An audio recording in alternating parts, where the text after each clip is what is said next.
wabarakatuh. Perkenalkan, saya Maldin Rudi dengan NIM 21650102. Dan saya Muhammad Farhan 21650158. Dan saya Haider Ali dengan NIM 21650167.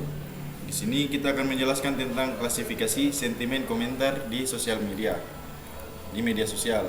Ya baik, latar belakangnya yaitu hasil dari penelitian ini akan memberikan kontribusi bagi pengembangan sistem otomatis untuk analisis sentimen di media sosial atau di sosial media yang dapat digunakan oleh berbagai pihak seperti perusahaan untuk meningkatkan pelayanan pelanggan atau pemerintah untuk memahami persepsi masyarakat terhadap kebijakan yang diterapkan.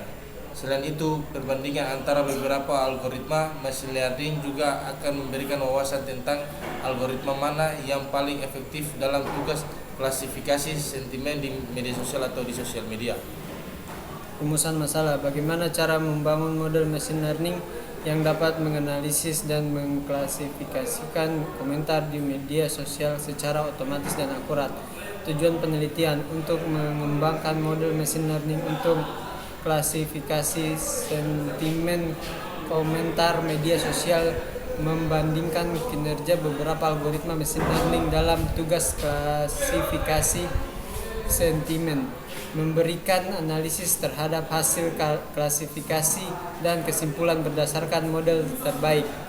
Manfaat: proyek ini membantu memahami opini publik melalui analisis sentimen komentar di media sosial yang berguna untuk meningkatkan layanan produk dan strategi pemasaran. Selain itu, proyek ini mendukung pemantauan reputasi merek dan analisis tren sosial serta kontribusi pada pembangunan model machine learning yang dapat diterapkan dalam layanan otomatis seperti chatbot atau API. Masuk di bagian hasil eksperimennya. Eksperimen ini bertujuan untuk mengevaluasi kinerja berbagai model klasifikasi dalam mengklasifikasikan komentar dari media sosial menjadi kategori positif atau negatif.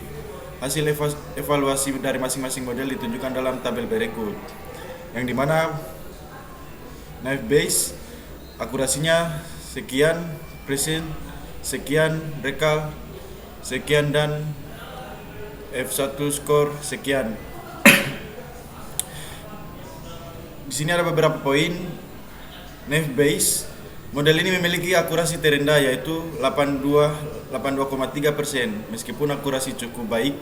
Present, recall, dan F1 skornya lebih rendah dibandingkan dengan model lainnya. Ini menunjukkan bahwa meskipun model ini cukup efektif dan dalam mengidentifikasi sentimen positif dan negatif, ada beberapa kesalahan klasifikasi yang perlu diperbaiki, terutama dalam memprediksi sentimen negatif. Kemudian logistik regression. Logistik ini menunjukkan bahwa peningkatan perform dengan akurasi 85,5% serta nilai precision, recall, dan F1 score yang lebih tinggi dibandingkan naive Bayes. Kemudian random forest.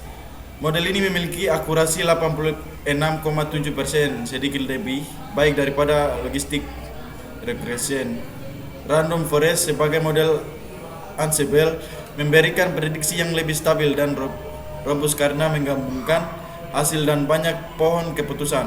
Ini menjadikannya lebih tahan terhadap overfitting dan mampu menangani variasi dalam data lebih baik. Dan terakhir, long short term memory memberikan hasil terbaik dengan akurasi 91,2%. Selain akurasi yang sangat tinggi, LSTM juga menunjukkan precision, recall, dan F1 score yang paling optimal. Keunggulan LSTM terletak pada kemampuannya untuk menangkap hubungan temporal atau urutan dalam data teks sehingga dapat memahami konteks komentar dengan lebih baik, termasuk penggunaan kata-kata yang mungkin memiliki arti berbeda tergantung urutannya. Kesimpulannya, penelitian ini mengembangkan model klasifikasi sentimen untuk komentar di media sosial atau sosial media menggunakan berbagai algoritma machine learning. Berdasarkan hasil evaluasi, model long short term memory atau dalam kurung LSTM menunjukkan performa terbaik dengan akurasi 91,2%, mengungguli model random forest dan logistik regression. Hasil ini menunjukkan bahwa model STM memiliki potensi yang sangat baik untuk digunakan dalam analisis sentimen, khususnya dalam konteks media sosial yang dapat diterapkan untuk memantau opini publik, menganalisis brand perception, serta mengidentifikasi tren sosial. Saran. Beberapa langkah dapat diambil untuk meningkatkan kinerja model ini.